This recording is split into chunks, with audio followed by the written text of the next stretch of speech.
Weather Wagers rolls on through March, the end of March, and that means the Final Four is upon us here.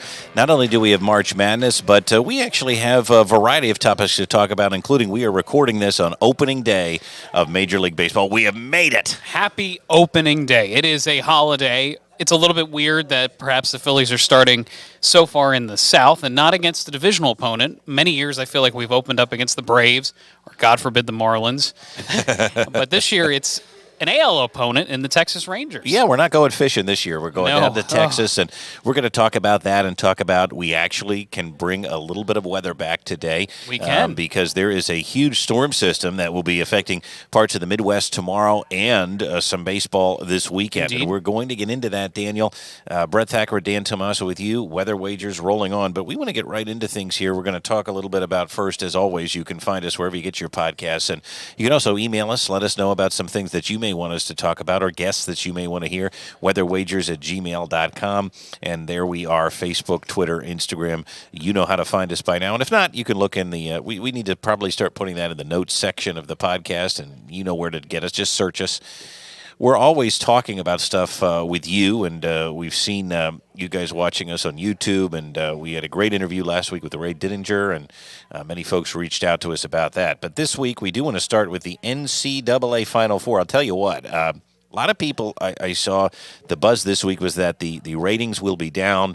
It is not exciting. There are teams here that are not blue bloods. But, Dan, I got to tell you, isn't this Final Four what the hope will be for the expanded version of the playoff in college football? I don't think anybody's going to care about the ratings other than Turner and CBS. If you've been watching the tournament, you understand how exciting it's been, and people that like college basketball are going to watch it to the end. You know, if one of these teams, if San Diego State broke through and made a Final Four in the 12-team playoff, you and I, as diehard college football fans, would be watching that. So I guess first let me ask you your thoughts on the Final Four being really not of the blue blood ilk and whether or not anybody should care. I don't think anybody should care. That's the first and foremost point. I think this is what you want if you are a fan of, say, Penn State, Notre Dame. Some of the coaching hires is making me think of this. If you are, kind of middle of the pack in Division I, this is exactly what you want to see, in my opinion. You want to see the San Diego States. You want to see the FAU Owls. You want to see the Miamis of the world. I mean, Miami in basketball should be thinking, how do we do this in football? Right. This is what you want to see. You don't want to see the same four teams, and this has been my issue with the college football playoffs, that you just continue to see the same programs, the same faces. It's refreshing in a way. Now, the Blue Bloods were there. They had a chance. Yes, they did. Kentucky, Kansas, several other schools that blew it. But the reality of it is, I think so too. If you have a field of 68, 64, you want anybody in that field to be able to win the championship. And I think football is going to have an opportunity to do that. I don't know if, say, a San Diego State. Now, by the way, they may be in the Pac-10. Or whatever it is, yeah. But so maybe they would have a better chance if they can get into a Power 5. I don't know if a team like that can do it. We saw TCU get absolutely obliterated in the championship. But when that happens, you may expect a more even playing field down the road anyway. Well, and again, what makes the NCAA tournament special? Those first 2 days, the upsets. Correct. So you can't say you like the upsets of the first 2 days and you don't like them in the Sweet 16 or the Elite Eight. That's what I don't understand the argument. People want to watch these games when it's 16 versus 1, 15 versus 2, and they love when there's a Cinderella team, except when they get farther for some reason. Well, right. I think it's fun, and What about Butler of the past? Yeah, that was fun. What about Loyola Chicago and the Nun? That storyline. Yeah, Sister Jean. Yeah, Sister Jean. I mean, people love that stuff, but I guess hold the phone. Don't get to the Final Four. Well, no, I'm with you on that. And UConn is there. I mean, they're sort of a blue blood yes, in a way, and they've had success. Maybe not as much as the ladies team, which is a real blue blood with Gino Auriemma. And they lost. Yeah, right. That's why some big. people Yes. think this year the women's Final Four. Is it possible they have higher ratings than the men's Final Four? Well, I think so. They've got some well-known coaches there, with Dawn Staley taking South Carolina again, going for her third. Kim Mulkey is quite a character from LSU. Yep. So that you could be right about that. And of course, the championship ESPN has put on ABC right here. We are an ABC affiliate, and so that you could watch the women's final, I believe, on our network when that happens. I believe you are correct. I usually follow that up with the news at 6. Yeah, there you every go. year. So you're going to be on right after that game. Let's That's talk right. about the lines of these. Some interesting takes here. San Diego State is favored by 2 points, and UConn, of course, is favored over Miami. But I am just going to throw this out there. I have no reason to really think this, but I like San Diego State to cover that, and I really like how they played Alabama. They came on strong, especially in the second half, and took it to them. So I think they're going to make the title game, and believe it or not, I'm going to pick Miami outright. Wow. They have, I think, some magic going on, and I think you're going to get a Miami San Diego State final on Monday night. We'll see if I'm Very right. interesting. Okay, I think UConn's the favorite to win the whole thing now, just based on the way they've played. I think they're the best team that's left, but that doesn't always work out. And I'm obviously from what I'm picking, but I do agree. I mean, they have been dominating. Can I just say one thing? Since this is weather wagers, I'll bring up a thorn in my side. So people say predicting the future should be easy. How are your brackets doing at home? Yeah, I've seen that meme going around online. And I always say that about baseball, too. Yes. Good luck. Bryce Harper is a multi-million-dollar player. His batting average is a lot worse than ours. Correct. And I always go back to when you're talking about future events, whether it's economy, whether it's sports, whether it's weather, it's still the future, folks. It is still the future. I will say we are much better about forecasting than we are about picking these games, and Yes. that's another case in point. 100%. Because at least ours is based on science. Yes, 100%. So that's the Final Four. Not a whole lot of science here to talk about. Although, No. FAU to me was put on the map by Lane Kiffin. So there's a part of me that wants to pick FAU over San Diego State, but Wrong sport, though, Dan. Yeah, wrong sport. But you're right. So that's the Final Four. We will see how. So you think it's going to be UConn and San Diego State? I do. Yeah. Okay. Well, we will see that. Of course, those Final Four games are on Saturday. The championship game is on Monday. Now, last week we had some fun. We picked the Sweet 16 ice cream toppings. We did do that. This week we've got something a little different. We're still going in the toppings wheelhouse, but we actually now we have each come up with our final 4 pizza toppings, and this is what we each like on our pizza. And I think we're going to post this to Twitter. We will. And we want you guys to vote on this. While there's still time to vote.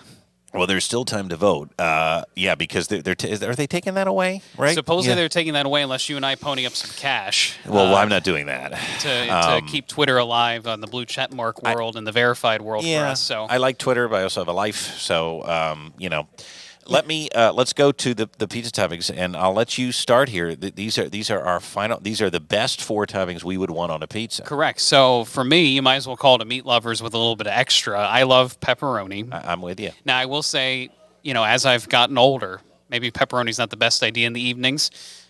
Doesn't that we'll keep it stink? at that. Doesn't that stink when Yes. you get older and you start to get that heartburn? Yeah. The heartburn from pepperoni is a real thing. Plus, it always adds a little more grease to the pizza, so a cleaner look and a little bit easier. Do you know what I like? Before you move on, Yeah, go ahead. Pull us up. Uh-oh. I like a Here we go. a pepperoni pizza where you can see the grease on the top. Yes. And then you pull it out, and the steam is coming. And I like to take that pizza, and I just like to let the grease drip into my mouth. You know what I mean? I hear you. The grease makes the pizza. Yeah, I mean you do pay for it now. I'm almost 40. You're getting there, but Slowly getting there. yeah, it's older. Okay, what's your number 2? So this is where meatballs comes in, because normally the pizza comes out cleaner. There's less grease with meatballs, and you still get a lot of that same flavor. Yes, I like meatballs too. I didn't pick those on my list, but if we look at your list, you're right. You went then with pull that back up there. Can you give us a shot with us still on here? The meatballs and then the sausage.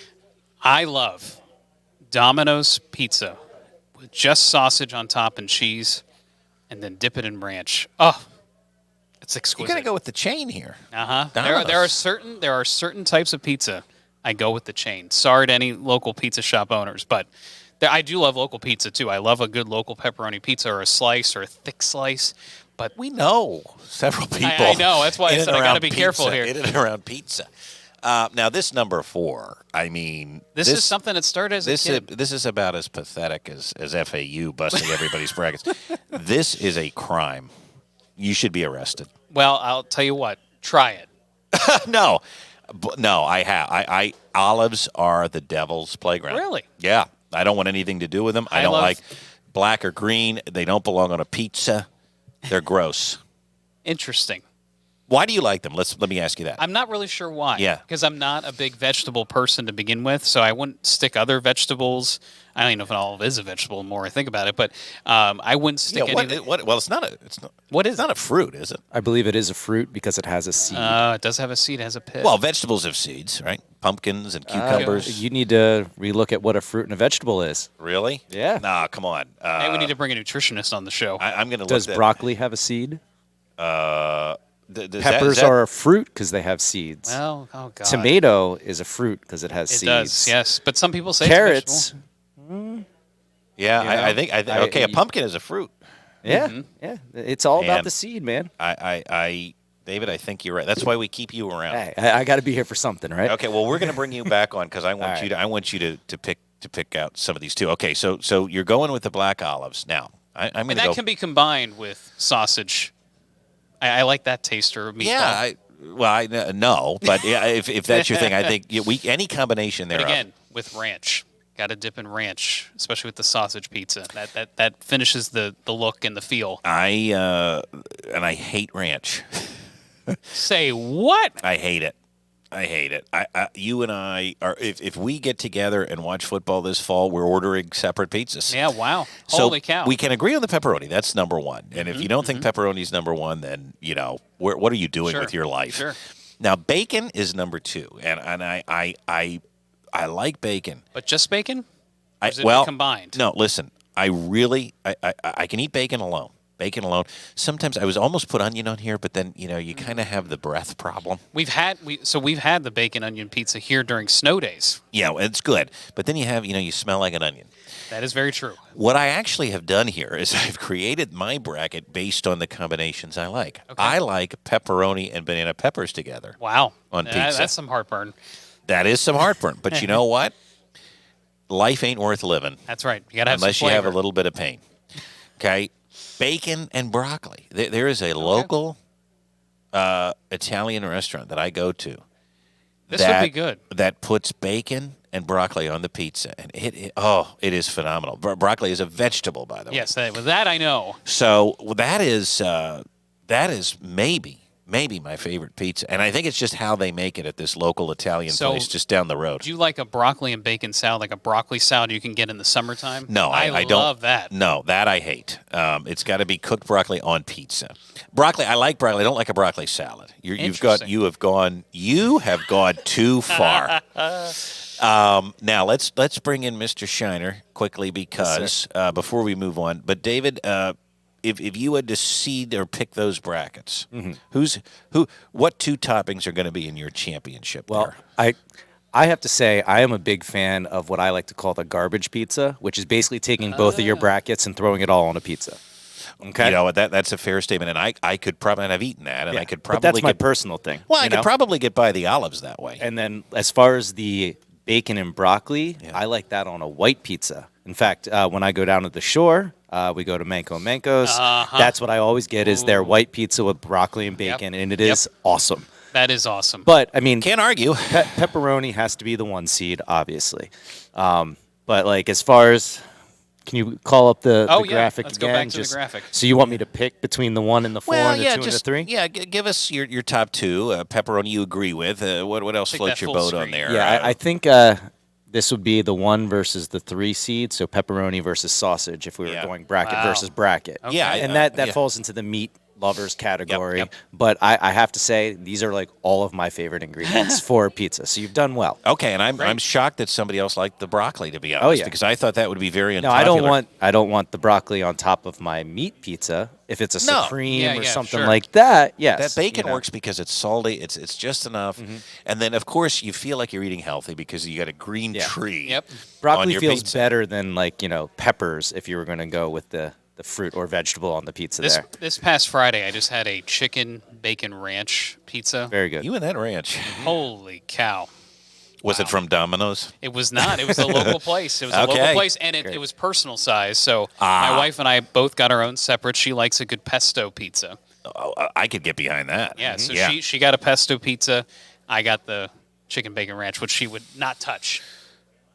Interesting. Yeah. I'm with her on that. The chicken and the bacon fine, the ranch no. And you know what else I hate? When you get like, okay, I like buffalo wings, and I like a good buffalo chicken pizza. Buffalo chicken pizza is great. But here's the problem. I hate, like, it just thinking about it makes me want to dry heave blue cheese. Yep, me too. So I Me hate, too. like, if they put, Chunks. moldy chunks, by the way. How people can eat that, I never understand it. If they put, like, a regular pizza and top it with chicken and the buffalo sauce, I could house one. Yep. If there's blue cheese in the sauce, Now, how do you feel I'm out. if they use the ranch instead of the blue cheese, just I'm on the out. pizza? Because Yep, I I'm out. dislike I'm out. both blue cheese and ranch. too. I'm out. But in buffalo chicken pizza, I'm okay. you're okay with it. But I'm not dipping a wing in blue cheese Yeah, or I want- ranch. I It want has to be with the dough and the cheese and the hot sauce. It gives it a little different flavor all combined. But alone, I like moldy the cheese, drizzle. keep it at home. Put Keep it at home. put the ranch on, drizzle it, and A little since circle drizzle of the hot That's right. sauce. Yeah. Yeah, Oh, I, yeah. I could deal with that, but yeah, no, I don't want the ranch mixed in or the blue cheese mixed in with So- the actual cheese layer. I don't like that. one last specialty pizza since we're Philly people here. We love yeah. Philly sports. Cheesesteak pizza? Cheesesteak pizza is awesome. Yeah, See, I I would thought you were agree. going to go tomato pie.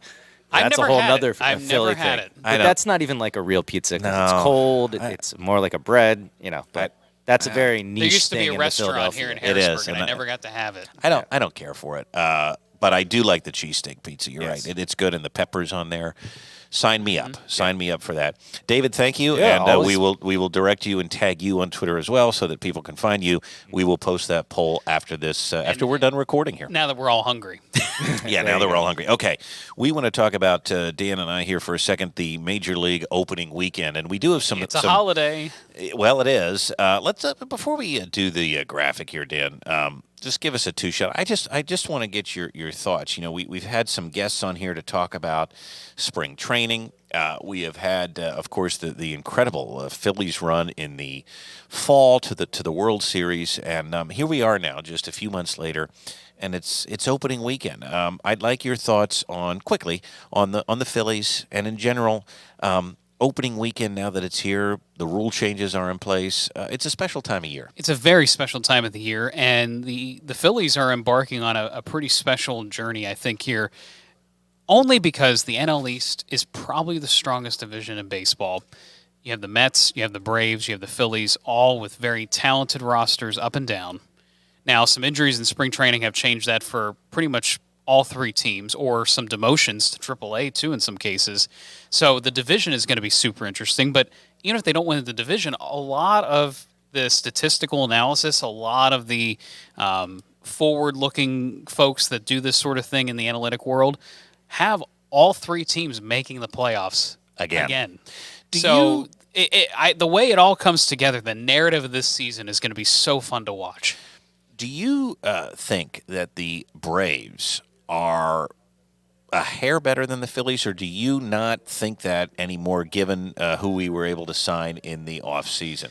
The Phillies, to me, have the advantage of a younger, stronger starting rotation compared to the Braves and the Mets. And I think that's a pretty bold statement. Now, the Mets did sign Verlander. They do have Max Scherzer. He's old, though, Verlander. Right. So the question is, do they pitch a whole season? He's having some control problems out of the chute, Justin Verlander. So there's some storylines Who doesn't there. at that age? Exactly. But he's going to try to find it, he says. Yeah.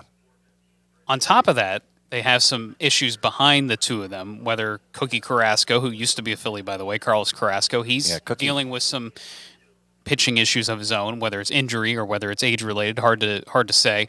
And then behind that, they have, the Tyler McGills of the world, the David Petersons, and they could fill in just fine. They really could. It's, again, got to play itself out. The Phillies, on the other hand, have the two best, probably the best duo of the division because of their youth, Aaron Nola, Zach Wheeler.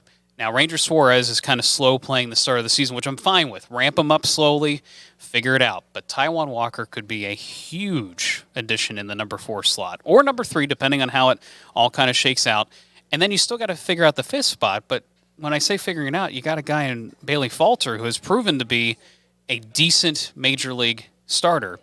But what the Phillies did, which I think is smart, is they built a very deep bullpen this year. So if the starters initially, say in April, May, go shorter in games, all of a sudden, you can shorten the game by bringing in some of these stud bullpen arms. I mean, they got guys that could throw hard, throw strikes.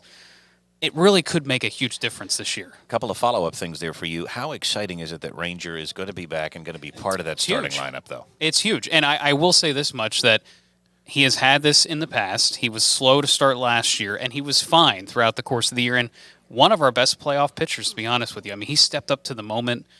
He was dynamite in some very tough situations where he needed a strike. Fun to watch. He's competitive. Yeah. He's competitive. He's aggressive. He throws. He doesn't throw anything special, at least from our outside looking in. I'm going to throw you a fastball, and I'm going to locate it. And that's pitching. And that's again, pitching. You don't need to get fancy in his case. The second thing, what do we know about Painter?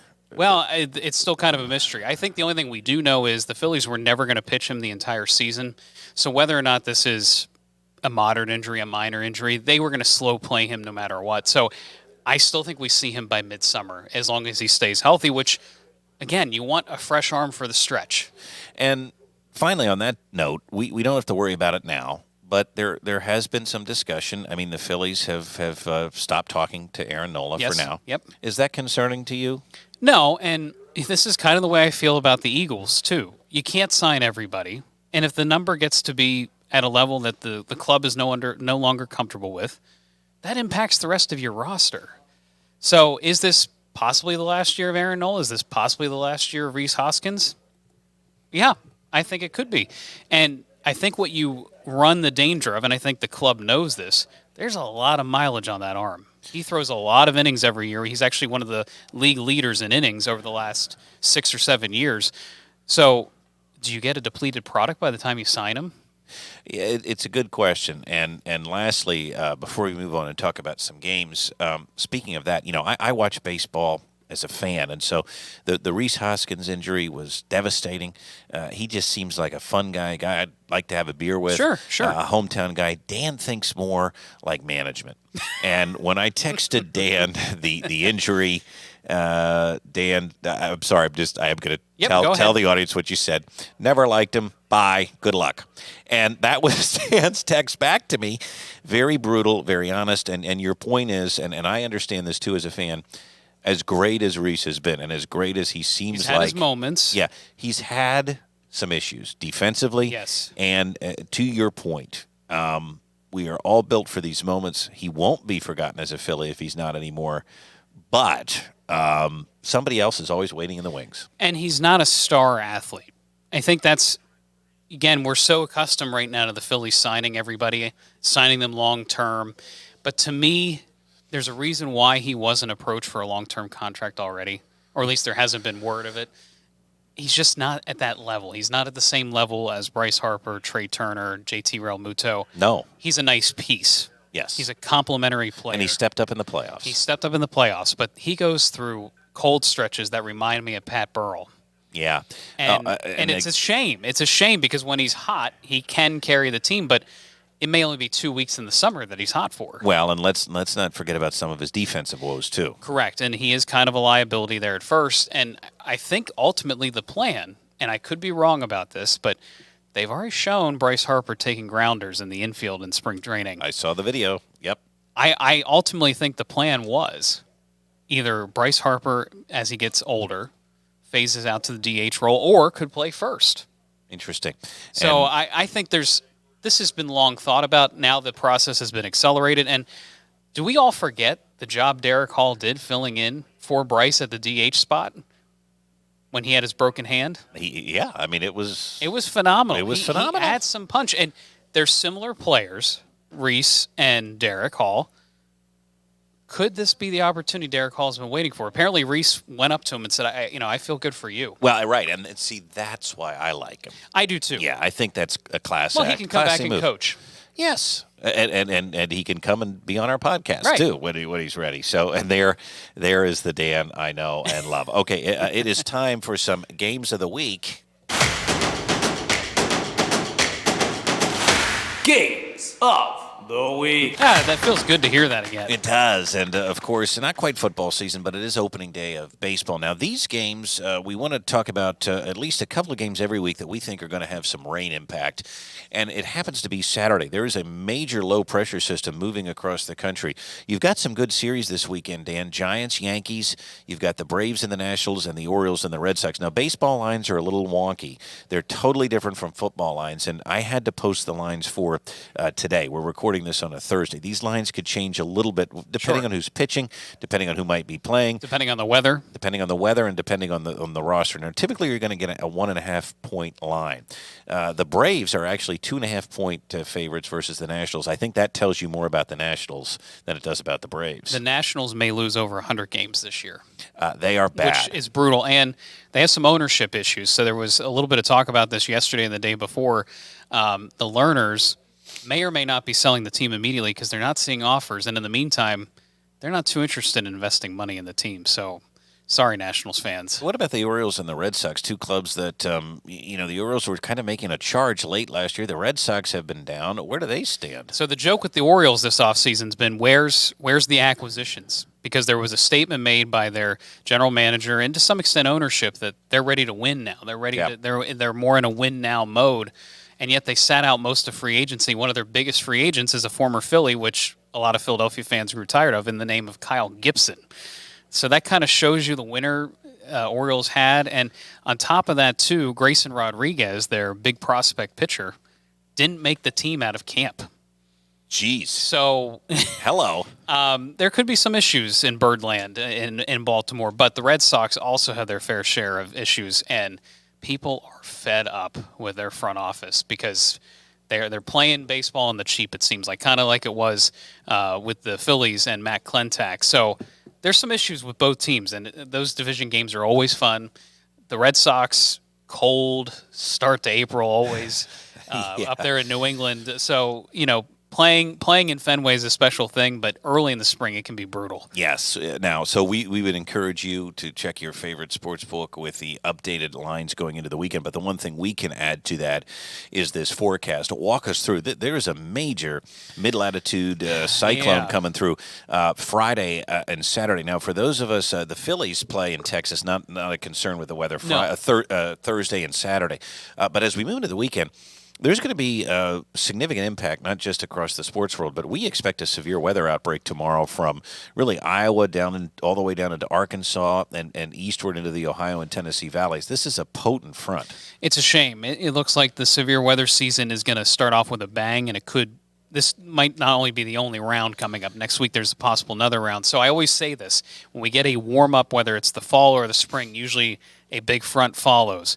So we're getting a massive warm-up on Saturday. Across the East Coast, yeah. Look at these temperatures DC, for these opening series. 78 degrees and humid. That's the other thing. The humidity will start to come up a little bit.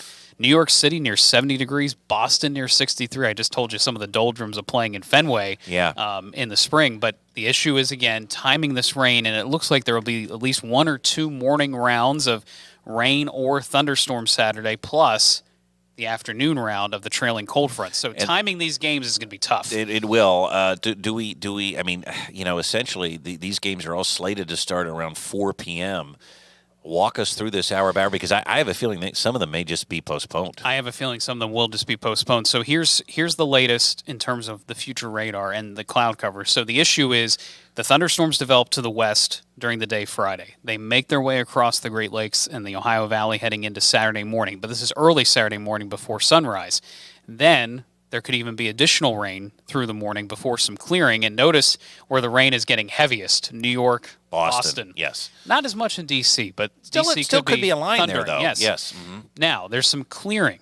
And this clearing is where temperatures could shoot up. And I wouldn't be surprised, this wouldn't shock me, if we get a couple of severe thunderstorm warnings. I would agree. Late Saturday afternoon into Saturday evening. This line could be gusty. And this front will, at this point, we think, have a history of producing severe weather. Correct. So it's definitely something to watch. Lightning could be an issue in addition to the rain for these Major League Baseball games. It's just it's a shame to have the opening weekend be interrupted. But if you look already. at these games are supposed to start at 4. They may be able to sneak them in They 4 may to be able 7. to start, There's a window there. But it never feels good to a manager to send out your starter, get them all warmed up, and maybe he pitches 2 or 3 innings and then Lightning in the yank 'em. distance, Right. yeah. So it's definitely a balancing act, and this early in the season, it's tough. It is tough.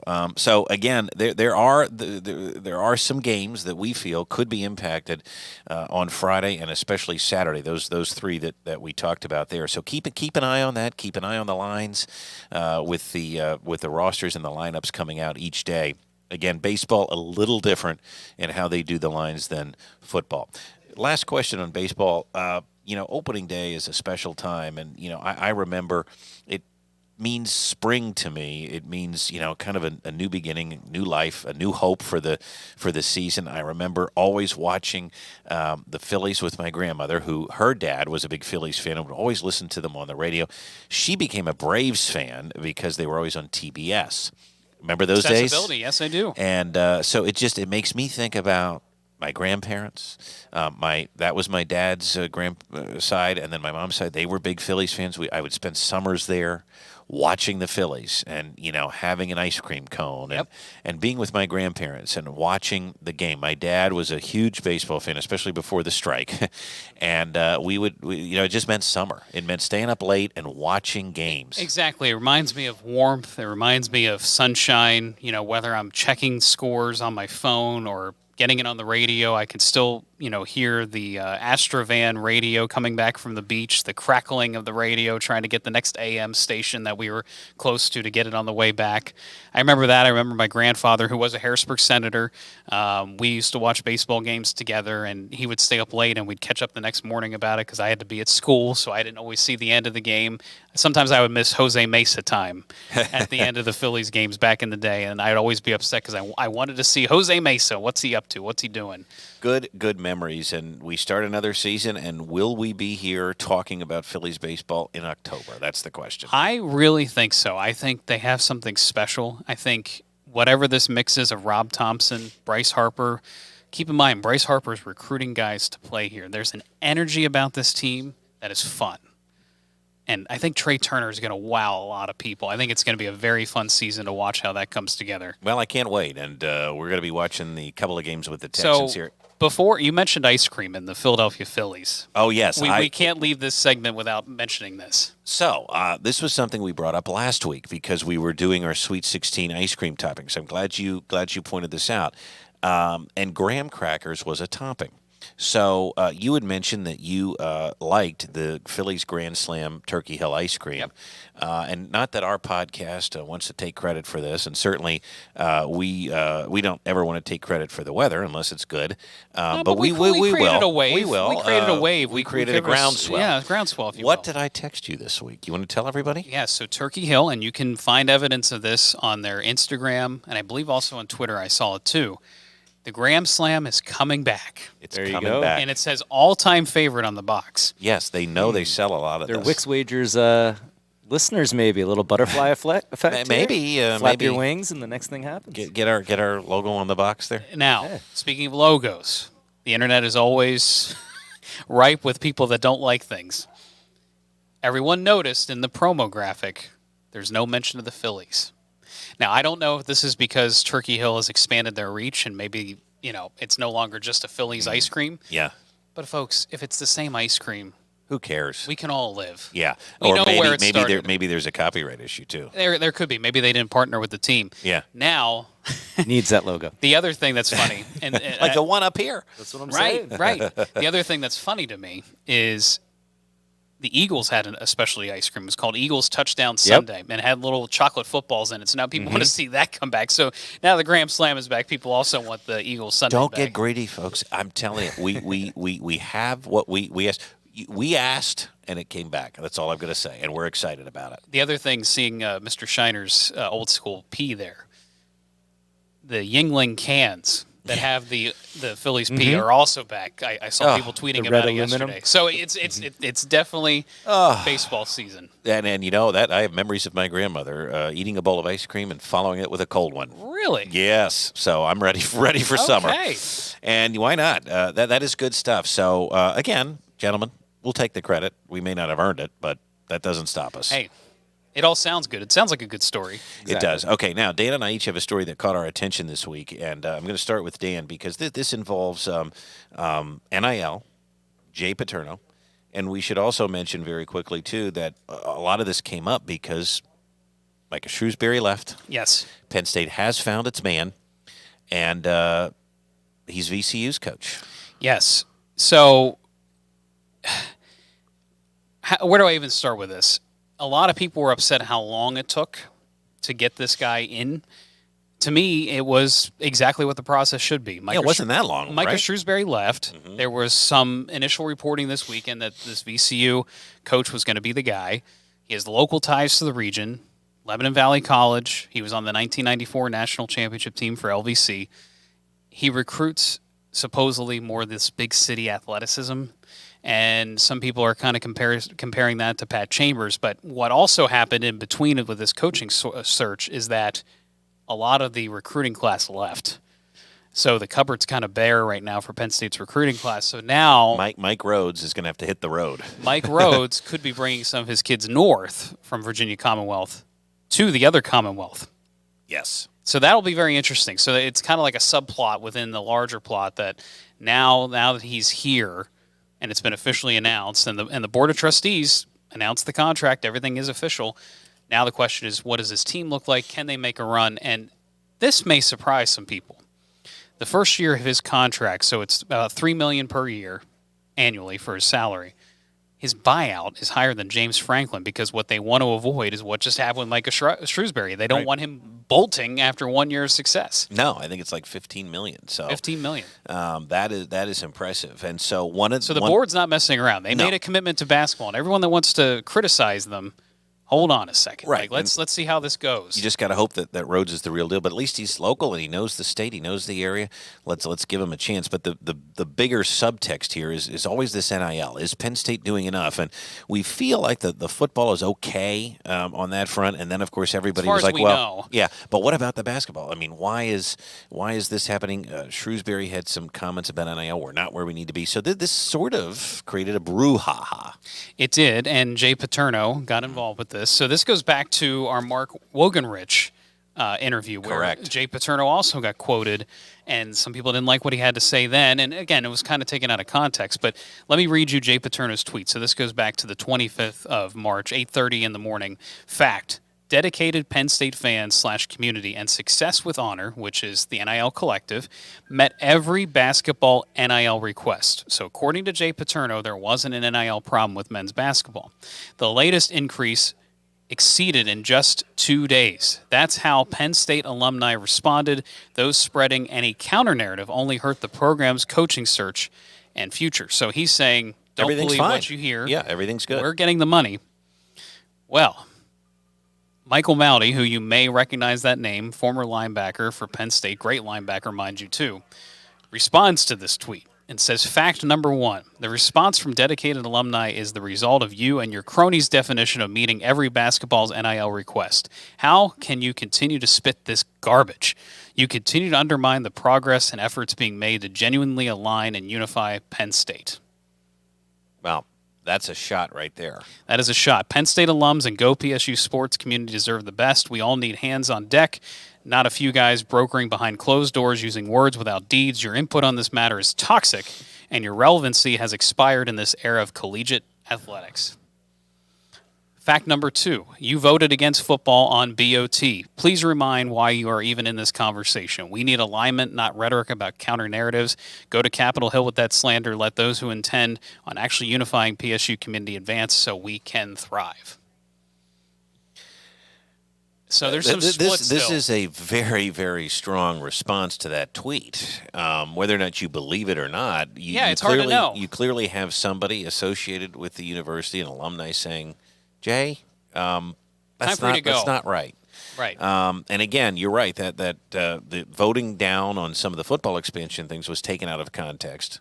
But the fact of the matter was, what did you say about that? Yeah, they were worried about COVID money. There's money. There's money. There's always money, especially when it comes to football.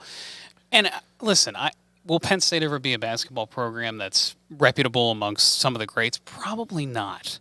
So I think there does have to be a realization from the alumni and from the fan base that, you know what, a run every 5 to 10 years is probably what we are.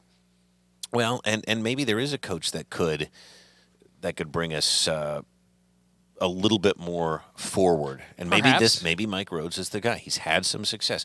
He knows the state. Those And are important things. I think the other thing to keep in mind, too, is this is something that I battled because people would say this to me when I was at Penn State. The athletics and the athletic budget is not a part of the university's operating budget.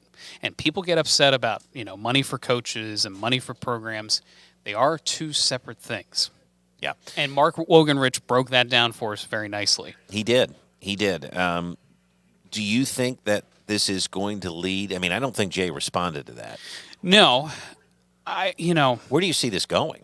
I think, unfortunately, the Paterno name carries with it the old era of Penn State athletics. And is it destructive? Is it constructive to have that type of voice still on the BOT? I don't know the answer to that. I don't know what happens behind closed doors. I don't think you do. I don't think David Shiner knows. There's obviously something going on in the background because Franklin has mentioned it before. James Franklin has mentioned issues with NIL and funding and making sure we're committed 365 days a year to this program.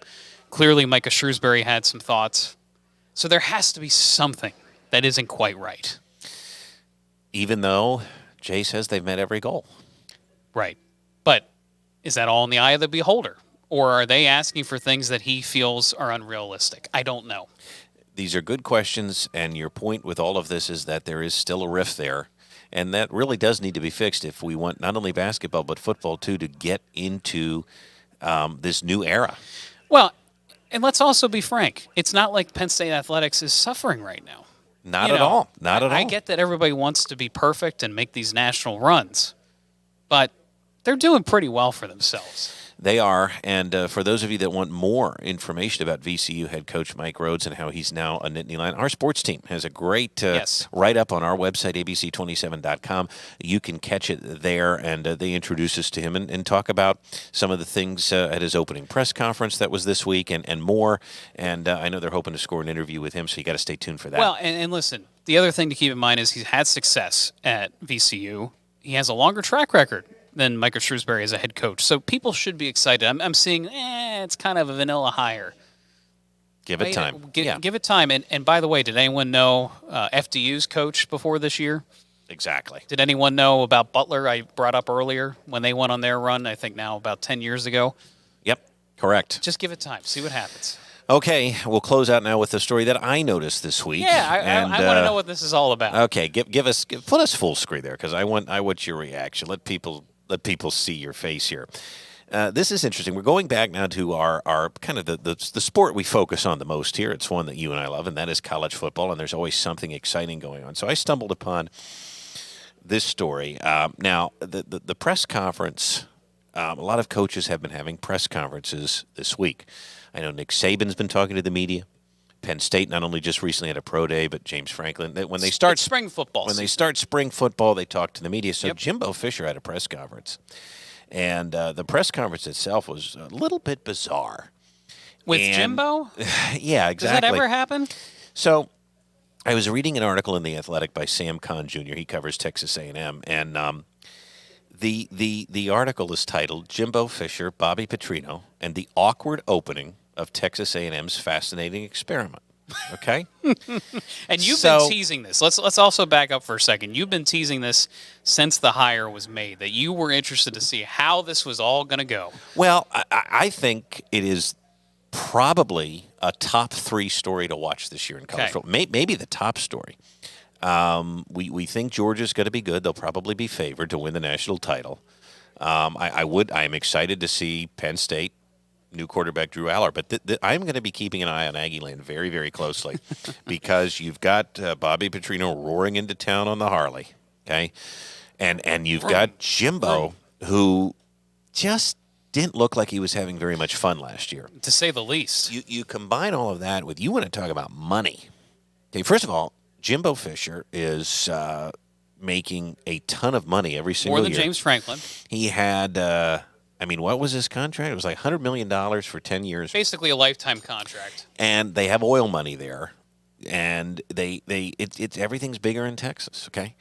So including NIL. They have all the NIL they could possibly want. And quite honestly, Jimbo Fisher's tenure has been underwhelming, to say the least. And last year, laughable. It was almost fireable. It was almost fireable. So he had to do something. Brings in college football's bad boy, Bobby Petrino.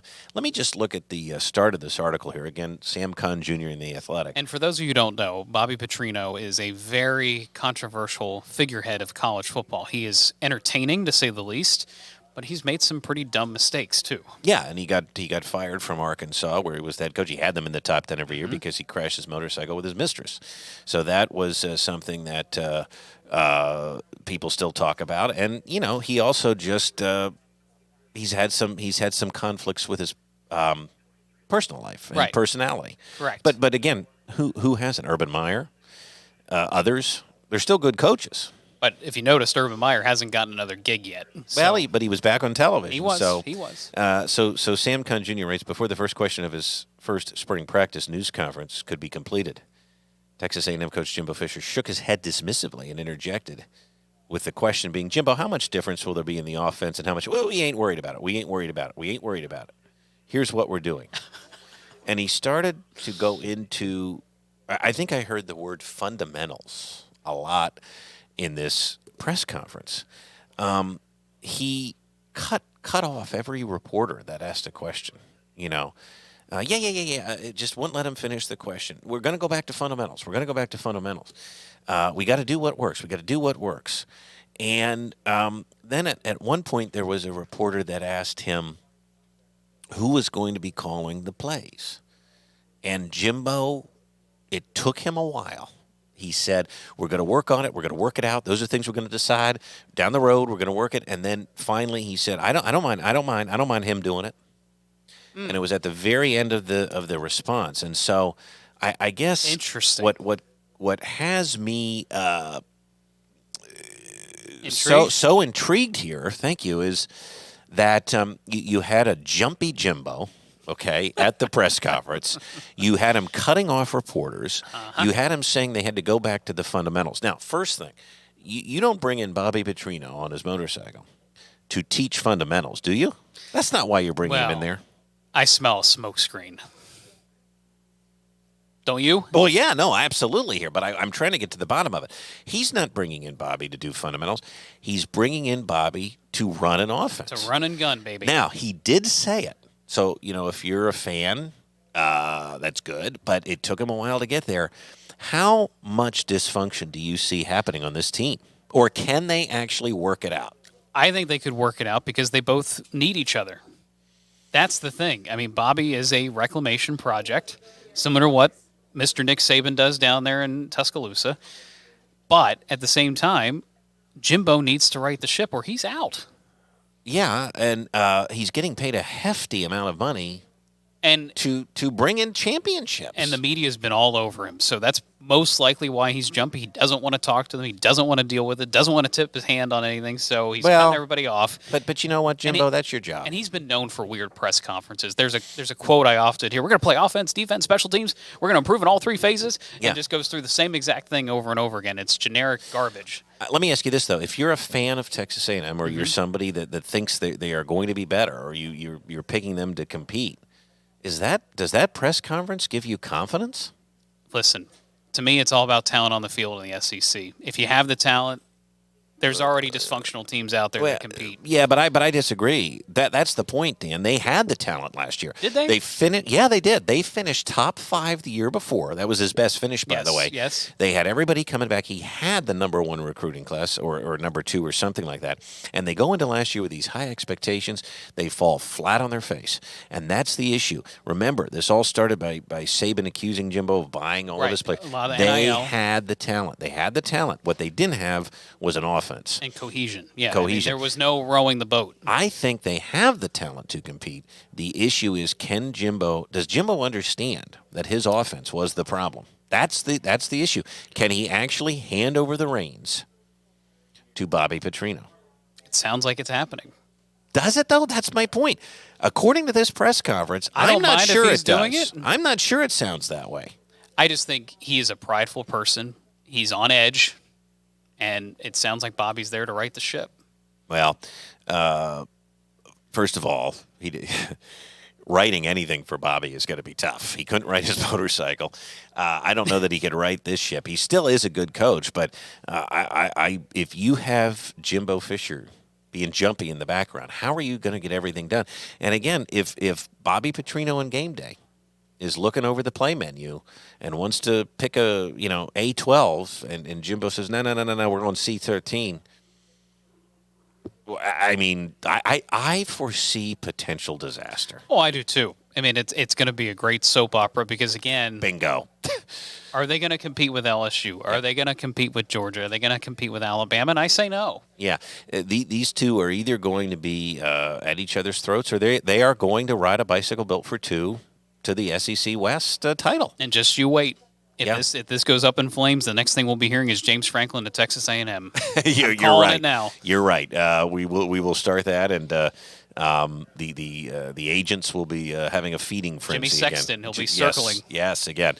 I just thought it was a fascinating article, and it's a It is fascinating fascinating. discussion. We're going to talk more about it, of course, throughout the year, I'm sure. And listen, we as Penn State fans, we know the offensive coordinator game. I mean, James Franklin has burned through a lot of them in his tenure. He has. It's a very important job. It is. Very important job, especially if your coach is more the CEO type that shouldn't be involved in the day-to-day gameplay. Let's say Bobby Petrino comes in and they win a lot of games. I mean, Jimbo is going to get credit for that. He That's will get how it credit, works. yeah. So I don't know why he's nervous. Well, maybe he knows something we don't know, that there's not enough talent. Well, again, time will tell. Wrap it up for us. Tell people everything here as we look ahead. We're going to talk more baseball next week, and again, where you can find us, where we are, and we are ready to move on and watch some games. Yeah, first pitch 4:05 Eastern time for the Philadelphia Phillies taking on the Texas Rangers. The Rangers have spent a lot of money. Should be interesting to see how they come out of the chute here. Jacob deGrom is pitching for the Texas Rangers. Don't forget that. That's weird. I did forget about that. And by the way, as Matt Gelb said, don't forget, too, we play everybody this year. We play everybody this year. So if you want to hear more about baseball, if you want to hear more about the lines as we push ahead into a different sports season, check us out at meteorologist Brett Thacker on Facebook, at Brett Thack ABC27 on Twitter and Instagram, Brett Thacker ABC27. You can find me, meteorologist Dan Tomaso, Facebook, Doppler Dan, Twitter, and Instagram. Plus, we have weatherwagers@gmail.com. We do hear from folks. We appreciate you listening. Like, subscribe, YouTube. Maybe you get us on Apple Podcasts, Google Podcasts, Amazon Podcasts. Maybe you just Google us. Find us, like us, subscribe. We appreciate it. We certainly do, and we are looking forward to spring and baseball, and we're going to be right back here next week. Keep an eye on the weather, too, this weekend. It could get hairy Friday and Saturday with that strong storm system moving through. Dan, thanks for your time today, as always. Thank you, sir. Everybody enjoy the start of baseball. Spring has sprung. Next week, too, the Masters. We'll talk a little bit about that. We'll see you next week.